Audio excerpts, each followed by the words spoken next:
सार्थ एकनाथी भागवत अध्याय 10 भाग 2. उभा राहत नाही. ज्ञात्या ज्ञात्यातच वैर माजवून मत्सराने वागावयाला लागतो. तात्पर्य: ज्याला निर्मत्सर होणे असेल त्याने ज्ञानाचा अभिमान टाकून द्यावा, नाहीतर तो ज्ञात्यांना मत्सरानेच वागावयाला लावतो. आता मत्सराची सामग्री ऐक. देहामध्ये देहाभिमान दृढ करतो, तोही ज्ञातेपणाचे बळ धरतो व त्यामध्ये द्रव्याच्या आशेने लोभही घुसून राहतो. इतकी सामग्री ज्याच्यापाशी जमते तोच मत्सरास्वयी देश वाहत असतो. शुद्ध शिष्याला हे सहन होत नाही. तो मत्सराचा त्यागच करतो. मत्सराची जात अशी आहे पहा. तो हटकून ज्ञात्यापाशीच राहतो. पंडितांना मत्सर दांडगा, तो ते यावज्जन्म सोडत नाही. पंडित म्हणून जितके आढळतात तितके मत्सरीच असतात. ते वरकरणी मोठी नम्रता दाखवून अतिशय गोड बोलतात, पण त्यांचे बोलणे सारे मत्सराचे व दुसऱ्याच्या छळाचे असते. मत्सराने पंडित रागाला चढतात आणि एकमेकांवर खोडसाळपणाचे आरोप करून निंदा करतात. अशी मत्सराची बाधा सदिच्छाला कधीही शिवत नाही. ज्ञानी लोकांना सुद्धा जर मत्सर सोडत नाही तर मग इतर विचारे लोक काय? परंतु शिष्य असतो तो द्वेषाची गोष्ट सोडून देतो आणि मत्सर तर निखालच तोडून टाकतो. शिष्याने खरोखर नेहमी मत्सर सोडूनच राहिले पाहिजे. त्या निर्मत्सरपणाची गोष्ट सांगतो ऐक. आपल्या पुढे आलेला लाभ कोणी हिरावून नेला तरी चित्तामध्ये तो द्वेष उत्पन्न होऊ देत नाही. प्राणीमात्रामध्ये भगवंतच भरलेला आहे अशी भावना तो धरीत असल्यामुळे द्वेष येऊच शकत नाही. दुर्जनांनी निंदेच्या वाग्बाणांनी कितीही विद्व केले तरी तो मनात द्वेष उत्पन्न होऊ देत नाही. निंदेमध्ये हितच मानतो. ज्याने ज्याने आपली निंदा केली असेल तो आपली हितकर्ती माऊलीच समजतो. तिने आपला पातकाचा मळ धुवून काढला व माझी वृत्ती निर्मळ केली असाच त्याचा समज असतो. अशा विचाराने तो आपल्या मनाला द्वेष शिवूच देत नाही. निर्मत्सरपणा तो हाच हे लक्षात ठेव. आणि हेच शिष्याचे दुसरे लक्षण होय. यानंतर तिसरे लक्षण म्हणजे दक्षता. तेही आता तुला सांगतो. म्हणजे आपले हित साधण्याकरता शिष्याची दक्षता किती असते अथवा असावी ते लक्षात येईल. सावधानता जागरूकतारूपी सूर्य उगवला की तो निद्रेचा आणि तंद्रेचा अंधार चटसारा नाहीसा करून टाकतो आणि धारणेचा दिवस सुरू होतो व धृतीची दुपार होऊन बसते. असा दिवस उगवताच लगबगीने शमदमादी समुद्रदाय भक्तीच्या मार्गाने चालू असतो. वाटेत एक क्षणभरही थांबत नाही. तेथे प्रत्येक पावलाला निजबोधाची पाणपोई घातलेली असते. तिथे मार्गस्थांचीच तृषा भागते असे नाही, तर तृषेचीही तृषा नाहीशी होते. या मार्गामध्ये गावचे गावकरी भेटले व ते सोहम या भावनेने एकत्र मिळाले म्हणजे पुढची वाट चुकावयाची भीतीच राहत नाही. ते सरळ निज मार्गाला लागतात. ते चतुर उद्धवा ऐक. आळस किंवा विलंब मनाला न शिवणे याचेच नाव दक्षता. हेच शिष्याचे तिसरे लक्षण होय. पूर्वीचा जुनाट संग्रह जवळ राहिला होता त्याची ही सारी ममता तो सोडून देतो आणि आत्मज्ञानाच्या अनुभवामुळे ते सोडल्याची पुन्हा कधीही क्षितीही करत नाही. देहाच्या ठिकाणी अहंता दृढ केली तर देहसंबंधी यांची ममता जडते. देहाभिमानच चित्ताला शिवला नाही तर ममता लगेच नाहीशी होते. देह हे मलमूत्राचे गाठोडे अथवा गोळा असून नाशवंत असलेला दिसतोच. त्यामुळे त्याचवरील अहंबुद्धी म्हणजे अहंकार जाऊन त्या ठिकाणी सोहमबुद्धी म्हणजे ब्रह्म ते मीच ही भावना दृढतर होऊन जाते. सोहम भावना दृढतर वाढवून त्याने अहम भावना व ममत्व भावना सोडलेली असते. हाच शिष्याच्या अंगचा निर्ममता हा चौथा गुण होय. शिष्याचे हित साधण्याचे कामी गुरु हाच माता, गुरु हाच पिता, गणगोतही खरोखर गुरुच आणि बंधू व सहृदयही गुरुच. गुरुची सेवा हेच त्याचे नित्यकर्म. गुरुसेवा हाच त्याचा धर्म. गुरु तोच आत्माराम. याप्रमाणे सहृदयाचा सर्व गौरव तो सद्गुरूलाच. ह्याप्रमाणे सद्गुरूच्या ठिकाणीच सर्व आप्तपणा मानावा. उद्धवा सच्चिद शिष्याचे हेच पाचवे लक्षण होय. चित्ताला चंचलपणाने तो कधीच चुकू देत नाही.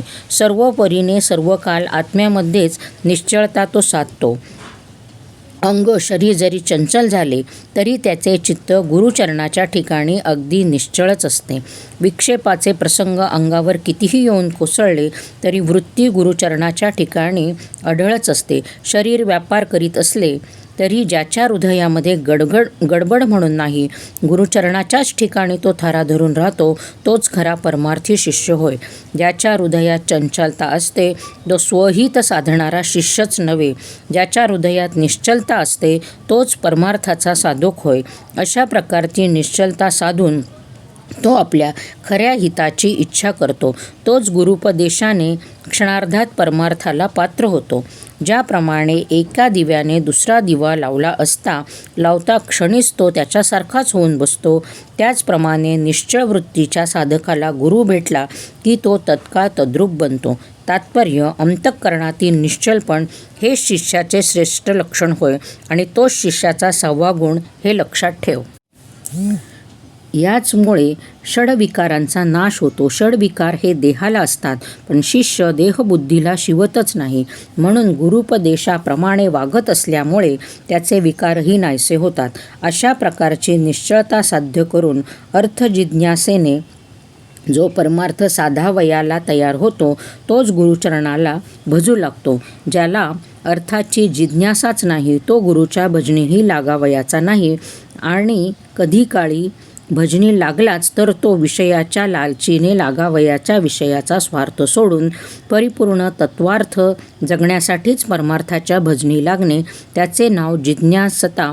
अशी तत्वजिज्ञासा धारण करून परमार्थाची आवड तो वाढवीत असतो. याप्रमाणे स्वहिताच्या लोभामुळे त्याच्या चित्ताला एक क्षणभरही विश्रांती नसते. परमार्थाविषयी अतिशय प्रेम आणि चढती वाढती असता हे शिष्याचे 7वे लक्षण होय. हे 7वे लक्षण जिज्ञासूपणाच्या बळावरच परमार्थाचे अंगण लढण्यास समर्थ झाले. असो, सद्गुरू ही पुष्कळ लोकांची सावली आहे, शिष्यवर्गाची तर माऊलीच आहे. त्यांच्या ठिकाणी तो असूया करील त्याची आत्मप्राप्ती दुरावली म्हणून समजावे. याकरता गुरुचा जो जो अंकित अनुग्रहित असेल त्याला तो गुरुसमानच मानतो. असूया त्याच्या चित्ताला आठवतच नाही. तो सर्वांशी अतिशय लीनपणानेच वागतो. याच्या उलट एखादा गुरुबंधू कनिष्ठ असून गरीब असला, त्याच्यामध्ये उत्तम गुणही असले तरी ते जाणून बुजून मानावयाचे नाहीत. त्याच्या ठिकाणी खोटाच आरोप करावयाचा. दुसऱ्याचा उत्तम गुण असेल त्याला मिथ्या दूषण लावून त्याचे ज्ञान खोटे आहे असे म्हणणे, याचे नाव असूया.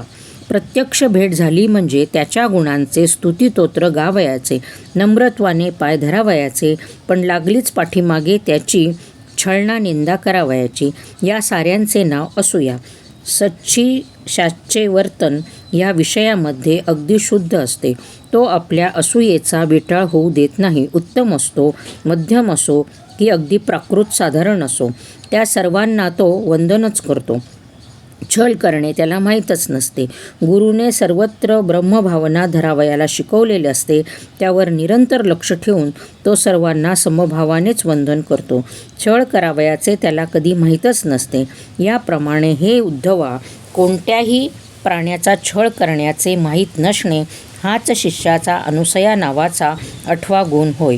ही 8 महामण्यांची माळ ज्याच्या हृदयकमली निरंतर वास करते तो सद्गुरूच्या सान्निध्याला पोचतो. त्या भेटीची अपूर्वता काय सांगावी. यापुढे 9वे लक्षण, तोही नवाच प्रकार आहे. वायफळ बडबड सोडून तो सत्य व पवित्र भाषण करीत असतो. सद्गुरूला तो लीनतेने आणि मृदुवाणीने प्रश्न करतो आणि गुरुचे वचन हे सत्यातले सत्य होय असे तो भक्तिपुरासर मानतो.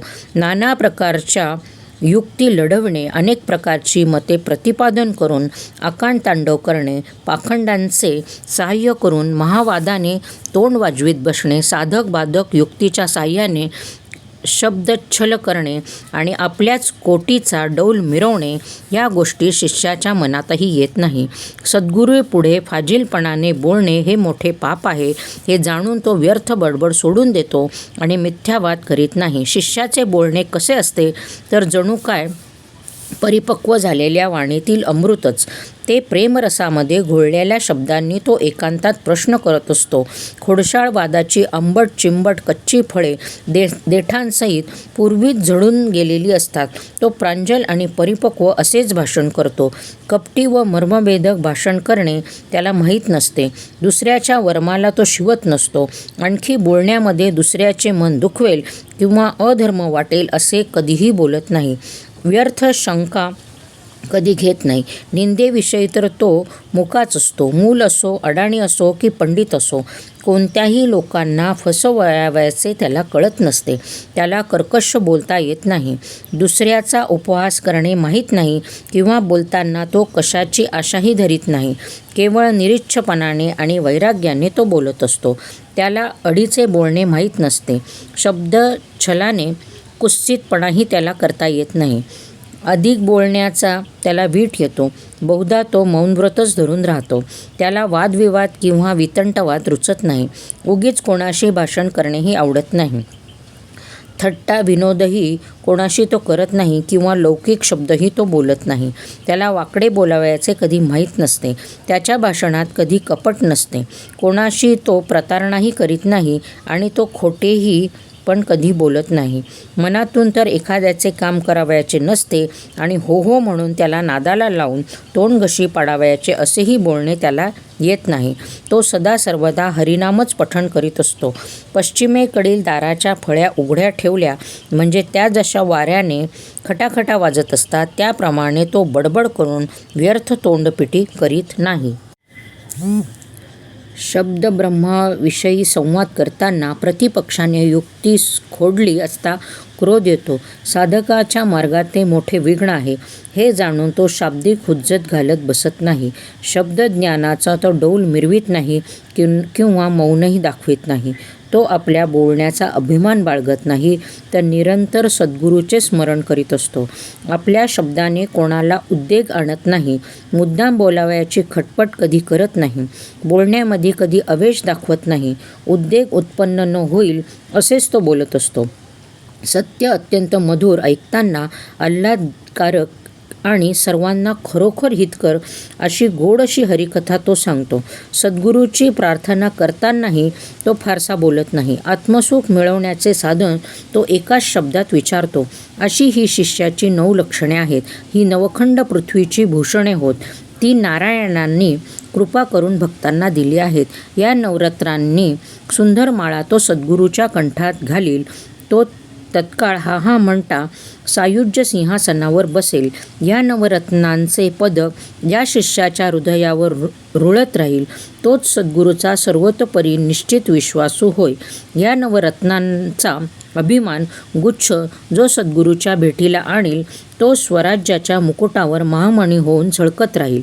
उद्धवा, आता तू येथे अशी शंका घेशील की बायका, मुले, धनधान्य या सहवर्तमान नांदीत असलेल्या शिष्याला अशी निर्लोभता कशी प्राप्त होते, तर त्याविषयी लक्ष देऊन ऐक. शिष्य हा आपले दुःख नाहीसे करण्याकरता आणि आत्मसुख मिळवण्याकरता विवेकाची साधने साध्य करून घेत असतो.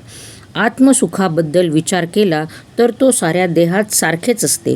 स्त्री आणि पुरुष ह्या व्यक्ती विजातीय म्हणजे भिन्न भिन्न स्वरूपाच्या असल्या तरी त्यांच्यामध्ये सुख काही भिन्न भिन्न असत नाही. असे पहा की स्त्री पुरुषांच्या देहात झाले तरी आत्मा आणि आत्मी असा भेद नाही. आत्मसुख म्हणून जे आहे ते ज्याच्या त्याच्या ठिकाणी स्वतः सिद्धच असते. सुखासाठीच सारे प्रपंचातील पदार्थाला झोंबत असतात. पण ज्याला गुरुगम्य प्राप्त होते त्याला अद्वैत निजात्मसुख लाभते. एकत्वाने नित्य आणि निर्दोष असे आत्मसुख हाती आले असता ते हातचे सुख नाहीसे करण्याकरता जो द्वैताची इच्छा करील तो अतिमूर्ख होय. प्रपंचामध्ये जर सुख असते तर सनादिकांसारख्यांनी तो का सोडला असता. तर द्वैत म्हणून जितके आहे तितके निखालस दुःखमय आहे आणि अद्वैतामध्येच परमसुख आहे. हेच ज्ञान साधकांनी संपादन केल्यामुळे बायका, मुले, आप्त, इष्ट व संपत्ती यांच्याविषयी ते उदासीन बनले व अद्वैत्याकडेच त्यांचे मन लागले. तेथे मग कोणाचे घरी आणि कोणाचे शेत, बायका मुलांना तरी कोण विचारतो? नाना प्रकारची धनधान्याची समृद्धी असली तरी ती माझी व देहही माझा असे तो म्हणत नाही. उद्धवा ऐक, याप्रमाणे माझे भक्त हे तत्त्वविचाराला लिगटल्यामुळे घरादाराला आणि संसाराला उदासीन होतात. ते गुरुच्या चरणाला मिठी घालून प्रपंचाची झाडणी करून टाकतात आणि आत्मसुख देणाऱ्या गुरुरायाच्या भजनामध्ये मोठ्या भक्तिभावाने तत्पर होऊन राहतात. तो भक्तिभावाने अष्टप्रहर गुरुसेवाच करत असतो. तो निरंतर भक्तिभावाने आपले अंतःकरण गुरुचरणीच ठेवून देतो. उद्धवा, आता तू अशी शंका काढशील की देहाशिवाय भिन्न अशी कोणती वस्तू पाहून त्याला आत्मसुख प्राप्त होते आणि विदेहपणाचा अनुभव कसा येतो? तर देहामध्ये असून विदेहता आणि प्रपंचात असून अद्वैतता शिष्याच्या हाताला कशी चढते तीही गोष्ट ऐक. आत्मा एक स्थूल व सूक्ष्म देहातून सदा सर्वदा भिन्न आहे. अशा वेगळेपणानेच तो सर्व काळ प्रपंचामध्ये वर्तन करीत असतो. या दोन देहांमध्ये जीव वागत असतानाही त्या जीवांना देहातीतपणा स्फुरतच असतो, पण हे त्यांना समजत नाही. तो माझा डोळा दुखू लागला असे म्हणतो, पण मीच दुखू लागलो असे म्हणत नाही. माझा पायच मोडला असे म्हणतो, पण मीच मोडलो असे म्हणत नाही. याचप्रमाणे देहात वागत असतानाही मी देहाहून भिन्न आहे असे प्रत्यक्ष सांगत असतो. परंतु भ्रांत मनुष्यांना भ्रमामुळे आपली देहातीत अवस्था कळत नाही. द्रष्टा पाहणारा हा दृश्य दिसणारी वस्तू कधीच होणार नाही. पाहण्याची वस्तू दृश्य हे जड असते आणि पाहणारा द्रष्टा हा त्या दृश्याला चेतविणारा, जाणणारा असतो. या हेतूनेच आत्मा हा देहातून विलक्षण विपरीत लक्षणाचा आहे. आत्म्याला दोन प्रकारची वैलक्षणे प्राप्त झाली आहे. एक तर द्रष्टेपणाने म्हणजे पाहणारा या दृष्टीने आणि दुसरे स्वप्रकाशकत्वाने, स्वसंवेद्यत्वाने. म्हणून तो दोन्ही देहातून अगदी विलक्षण भिन्न आहे. दृश्याहून द्रष्टा भिन्न आहे, तर मग तो मन होईल असे म्हणशील तर ते चार्वकाचे मत होय. आत्म्याला मन म्हणता येणार नाही, कारण 11 इंद्रियांमध्ये मनालाही एक इंद्रिय असेच मानलेले आहे. ते इंद्रिय असल्यामुळे जड होय. याच कारणाने मन काही आत्मा नव्हे. प्रपंचामध्ये मनाची दक्षता दिसून येते, पण ती खरोखर काही मनाची नव्हे. ज्याप्रमाणे प्राणाशिवाय राजालाही कधी आपले वैभव दृष्टीस पडावयाचे नाही.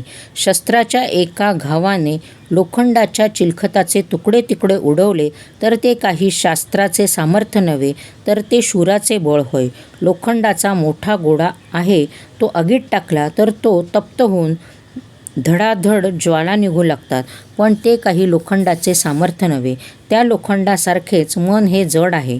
त्याला ज्ञान प्रभावच प्रकाशित करून त्याला श्रेष्ठत्व देऊन प्रकृतीमध्ये प्रवर्तन करविते. मुरलीमधून मधुर मधुर गायन केले किंवा नाना प्रकारचे राग काढून दाखवले तर तो काही त्या मुरलीचा गुण नव्हे, हे त्या गाणाऱ्याचे कौशल्य आहे. त्याप्रमाणे मनाचा व्यापार परतंत्रच आहे असे तू समज. त्याचा तो व्यापार काही स्वतंत्र नसतो, कारण मन हे जडच आहे. सूर्याचे किरण लागले म्हणजे सूर्यकांतातून अग्नी निघतो, त्याप्रमाणे आत्म्याच्या प्रकाशाने मन हे मोठ्या वेगाने वागत असते. मन हे जडत्वामुळे जड आहे आणि आत्मा स्वप्रकाशाने प्रकाशघन आहे. म्हणून मन हे आत्म्याच्या अधीन आहे आणि आत्मा हा आत्मत्वानेच स्वाधीन आहे. माझे मन असे प्रत्यक्ष म्हणत असतो, पण मीच मन हे काही म्हणत नाही. म्हणून मनापासून आत्मा हा भिन्नच आहे. तो वेगळेपणाने म्हणजे साक्षीरूपाने असतो. दोन्ही देहातून भिन्न अशा दृष्टीने आत्मज्ञान दृढ साध्य करून शिष्याच्या देहबुद्धीचे छेदन केलेले असते.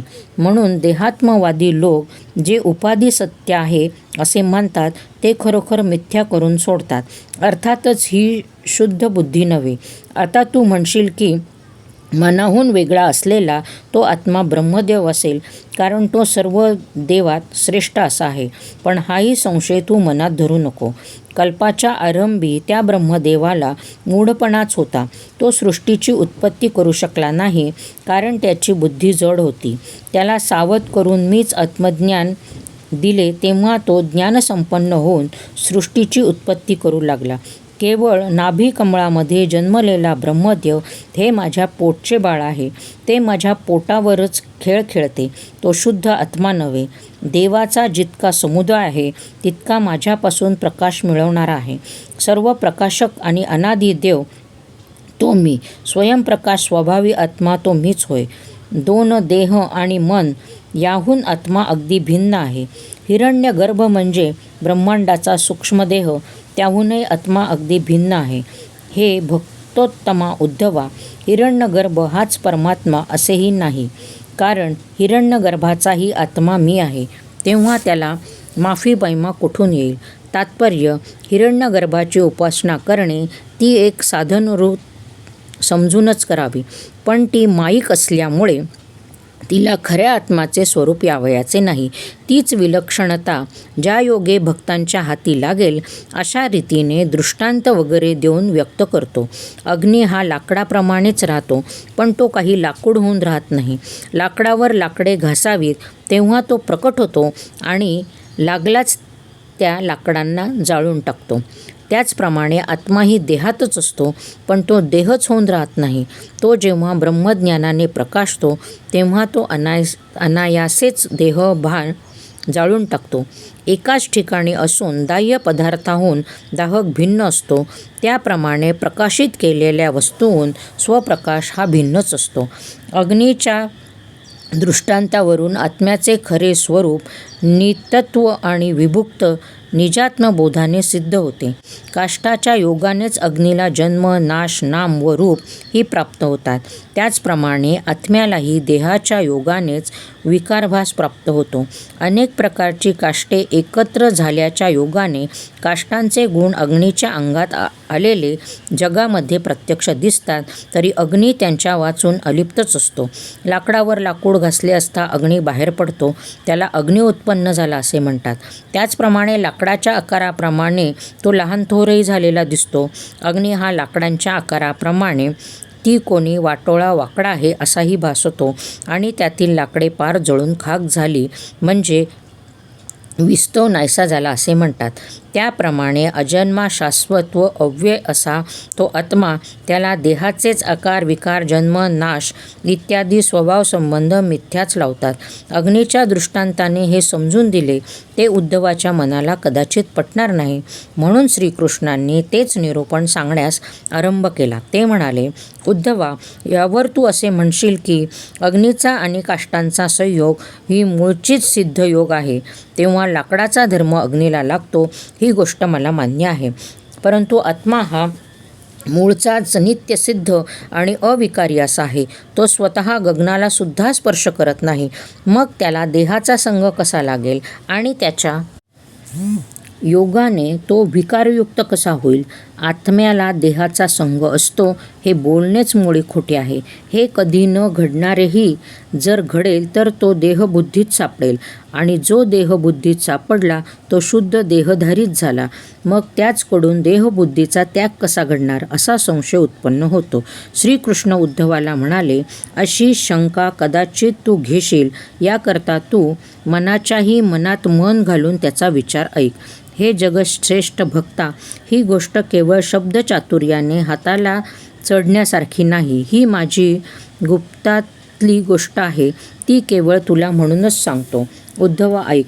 पुरुषोत्तम म्हणून जो पुरुष आहे, त्याच मायेचे सर्व गुण ज्याच्या अधीन आहेत, ईश्वर असे ज्याला शास्त्रांनी अन्वर्थक नाव दिले आहे, त्या ईश्वराची जी माया जिला जीवाला संसारात पाडावे आणि व्यर्थ भ्रम वाढवावा इत्यादी अनेक कार्याकरता निर्माण केली आहे, त्या मायेमध्ये जे चैतन्य प्रतिबिंबित झाले आहे त्यालाच जीव असे म्हणतात. मूर्खाला त्याप्रमाणे डबक्यात चंद्रबिंब बुडाले असे खोटेच दिसते, पण चंद्र हा त्या डबक्याला न शिवता आकाशामध्ये अलिप्तच असतो. त्याप्रमाणे आत्मा ही अविद्येपासून निराळाच आहे. प्रतिबिंबाला सुद्धा अविद्या शिवत नाही, मग बिंबाला कुठले? अहम या प्रथमाध्यासाने वासनेच्या आसक्तीने उत्पन्न झालेले सूक्ष्म असे हे लिंग शरीर ते मायेला वश होऊन अनेक अनर्थ उत्पन्न करते. लिंग देह बलवान झाला म्हणजे तोच विषयभोगाने दृढमूळ होतो व लिंग देह त्याची स्थूल भोग घेऊ शकत नाही. सूक्ष्म भूतासमूह स्थूल भूताकार होतो. त्यानंतर पंचमहाभूतांपासून स्थूल देह उत्पन्न होतो. अशा प्रकारे दोन्ही देह नावारूपाला येतात.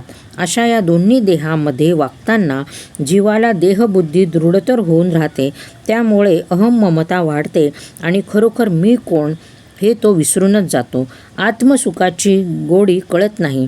त्यामुळे विषयांची चटक लागून राहते. पापपुण्याच्या राशी जोडतो. सुबुद्ध असतानाही अशा रीतीने पायात बेडी पडते. देह हाच मी अशी भावना दृढ झाल्याने देहाचे धर्म म्हणजे स्थूल, कृश इत्यादी व त्यास लागून असणारे वर्णाश्रमाचे धर्म खरे मानू लागतो आणि मग फळाच्या वैभवाची इच्छा धरून कर्माचरण करू लागतो. एखादा सार्वभौम राजा आपल्या मंदिरात पुष्पशय्येवर निजलेला असतो. तोच स्वप्नामध्ये भिकारी होऊन एखाद्या अंत्यजाच्या घरी अन्न मागावयाला जातो. तेथे एखादा तुकडा हातावर पडावा म्हणून तो नीचाला म्हणतो, अरे तू खरोखर राजा आहेस. पण आपण स्वतः राजा आहे याची त्याच्या मनाला आठवणही होत नाही. स्वप्नामध्ये आपण भिकारी आहो हे त्याच्या मनात बिंबलेले असते.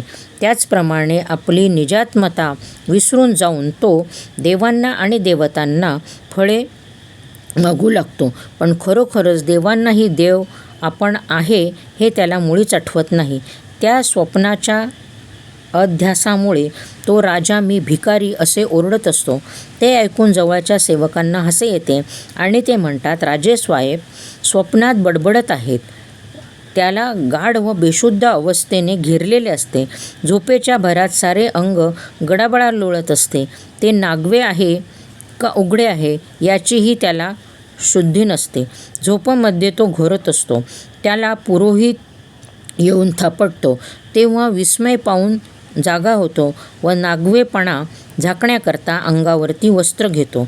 अशा स्वप्नामध्ये भिकारी झालो हे सांगावयाची त्याला लाज वाटू लागते. त्याप्रमाणे अविद्यारूप निद्रेच्या तंद्रीने घेरले म्हणजे मी देहधारी, मी कपाळकरंटा, मी श्रीमंत, मी ज्ञाता, मी मोठा असे तो देहात्मभावाने बडबडत असतो. त्या झोपाळूपणात तो कर्मरूप पाय पसरतो. देहाच्या मोहाने भूक पडली असल्यामुळे द्विधाहित तरी पाहणार कोण. तो तसाच गाढ मूढ अवस्थेमध्ये दीर्घ संकल्पामध्ये लोळत असतो आणि लोभाने पाहिजे ती बडबड करतो व मी आणि माझे असे ओरडत असतो. अशा रीतीने गडबड लोळत असता अकस्मात दैवयोगाने गुरुच्या पायावर जाऊन आदळतो. तेव्हा जवळ आलेला पाहून श्री गुरु कृपावंत होऊन त्याला निजबोधाने थापटतात. ब्रह्माहमस्मी अशी वाणी एक वेळ कानावर पडली की तत्काळ अविद्यारूप निद्रा पळून जाऊन तो लागलाच जागा होतो. अशा जागा होताच तो विस्मित होतो आणि मी देह म्हणताना लाजू लागतो व देहकर्माची निंदा करतो आणि कर्मातीत जे ब्रह्म ते मीच असे म्हणतो. संसारबंधन पाठीस लागल्यावयाला अविद्या हीच एक कारण आहे. तिला छेदावयाला ब्रह्मविद्या हेच तीक्ष्ण खड्डक आहे असे तू समज. ब्रह्मज्ञान हे अविद्येचे निरसन करते. त्या अर्थी तू ब्रह्माहून अवश्य भिन्न असली पाहिजे आणि ती भिन्न म्हटली की अद्वैतपण मोडले असे म्हणशील तर सिद्धांतामध्ये हे टिकणारे नाही. अज्ञानामुळे प्रपंच वाढला आहे. त्या ज्ञानाच्या आणि अज्ञानाच्या सूक्ष्म वाटा आहेत. काट्याने काटा काढून टाकला म्हणजे सारी यातायात संपली. अविद्या ही जीवाला बंधन घालणारी आणि ब्रह्मविद्या ही बंधाचे छेदन करणारी आहे. त्या दोन्ही तुला सविस्तर सांगून दिल्या. आता तीच ब्रह्मविद्या आपल्याला कशी प्राप्त होईल याबद्दलची पूर्वपीठ विवंचना सांगतो, ती लक्ष देऊन ऐक. उद्धवा, याकरता जिज्ञासूने चित्ताला नेहमी स्थिर ठेवावे आणि सत्यासत्य विभागाने विवेक उत्पन्न होतो. त्यात असत्य असेल तितकी अविद्या होय. तिच्या योगे करून जीवाला अतिशय पीडा होते. तिला समूळ खडून टाकण्यासाठी सविद्या संपादन करावे. सविद्या साध्य केली की सद्वस्तू दूर नाही ते आपल्याला ठिकाणी ह्याच देहामध्ये कुटस्थ होऊन आहे. शरीर इंद्रियाच्या समुदायात ब्रह्म हे व्यापलेले असते, पण ते व्यापलेले असूनही अलिप्त आणि स्वभावधर्माप्रमाणे नित्यमुक्तच राहते. स्वद्वितेचे साधन करून आत्मानुसंधान धरून साधकाने दोन्ही देहांचे निरसन साध्य करून घ्यावे. स्थूल देह हा नश्वर असल्यामुळे मिथ्याच झाला आणि सूक्ष्म देह हा वासनामय कल्पित आहे. त्या कल्पनेलाही मिथ्याच येते, त्यामुळे बाकी राहते ती निर्विकल्प ब्रह्मच राहते. ज्याप्रमाणे आकाशामध्ये प्रचंड मेघपंक्ती भरून येऊन आपल्याच सामर्थ्याने पर्जन्यवृष्टी करतात, पण त्याच शरीर हेतूच्या अखेरीस आकाशातच लुप्त होता, त्याप्रमाणे देहामध्ये ती आत्मबुद्धी दृढ केलेली होती तीच विवेकाचा उदय होताच नाहीशी होऊन जाते. काजव्याच्या उजेडाची ज्योत सूर्याला पहावयाला कशी मिळणार, त्याप्रमाणे ब्रह्मविद्येचा उदय झाल्यावर देहाचे सत्यत्व कसे टिकणार. दोराच्या ठिकाणी सापाचा भास झाला होता, त्याची जेव्हा शहानिशा झाली तेव्हा सापाचा आकार जाऊन तो दोराच्या स्वरूपानेच शिल्लक राहिला. विवेकाने ठरवले असता ज्याप्रमाणे दोराचे समर्पण उडून जाते, त्याप्रमाणे ब्रह्माच्या सत्वत्वापुढे देहाचे सत्यत्व उरत नाही. नरदेहाचा आश्रय करून ब्रह्मविद्या वाढलेली असते, तेव्हा ते जन्मस्थान तो देह त्याचेच निर्मूलन ती कशी करील. उद्धवा, अशा प्रकारची शंकाही कदाचित तू घेशील, तर अग्नीच्या उत्पत्तीच्या दृष्टांताने तिचे समाधान तुला सांगतो, ऐक. 2 लाकडे एकमेकांवर घासून त्या घर्षणाने अग्नी उत्पन्न केला तर तो त्या लाकडांनाच जाळून अग्नीच्या रूपाने प्रज्वलित होतो. त्याप्रमाणे ब्रह्मविद्या ही गुरुशिष्याच्या संवादरूप मंथनाने उत्पन्न होते. त्या मंथनाचे निरूपण लक्ष देऊन ऐक. त्यात गुरु हा अद्य अरणी म्हणजे अग्नी उत्पन्न करण्याचे खालचे काष्ट आणि शिष्य हा उत्तरारणी म्हणजे वरचे काष्ट होय. उपदेश हा मंथा म्हणजे घुसळण्याची रवी होय आणि गुरु शिष्यांचा संवाद ही मंथन क्रिया होय. याप्रमाणे मंथन करावे. या मंथनामध्ये म्हणजे संवादात जर आळस केला तर ज्ञानागदी काही उत्पन्न होणार नाही. आपणच आपल्याला फसवल्यासारखे होऊन असलेल्या साधनावर पाणी पडते. आळसाचा मार्ग पत्करला की एवढा अनर्थ अंगावर कोसळतो. ह्या योग्याला साध्य करण्याकरता 8ही प्रहर योगी कष्ट करीत असतात.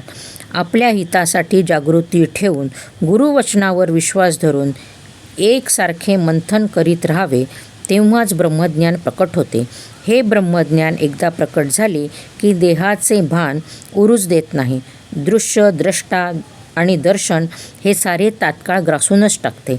आत्मज्ञानाने आत्मस्वरूप लादले की कार्य, कर्म, कर्ता किंवा ज्ञेय, ज्ञाता ही मुळीच राहत नाही. आत्मज्ञानाने संसार दुःख लयास जाऊन आत्मसुखाचा लाभ होतो आणि आत्मसुखामध्ये मायेच्या गुणदोषांचा चटसारा नाश होऊन जातो. आत्ममायेचे गुण निरसन करण्याकरता शिष्य चतुर आणि बुद्धिमान व दैवी संपत्तीचा आश्रय करून निरंतर सद्गुण संपन्न असावा लागतो. अशा प्रकारचा अधिकारी मुमुक्षूच्या मस्तकावर शास्त्रपारंगत व स्वानुभव संपन्न अशा गुरूंनी वरदहस्त ठेवला असता त्याला तत्काळ निजबोध प्राप्त होतो. त्या निजबोधामध्ये दृष्टी स्थिर झाली म्हणजे गुणांचे कार्य गुणाच्याच पोटात शिरते, तेव्हा गुणच गुणाला गिळून टाकतात. तमाला रजोगुण प्राशन करतो. तम खाऊन रजोगुण अत्यंत उन्मत्त झाली की त्याचा तो उन्मत्तपणा पाहून सत्वपणाने सद्गुणही खवळतो. सत्वगुण खवळला की त्याला दुजेपण सहन होत नाही, म्हणून तो तत्काळ रजोगुणाला गिळून टाकतो. शुद्ध सत्वाचा स्वभावच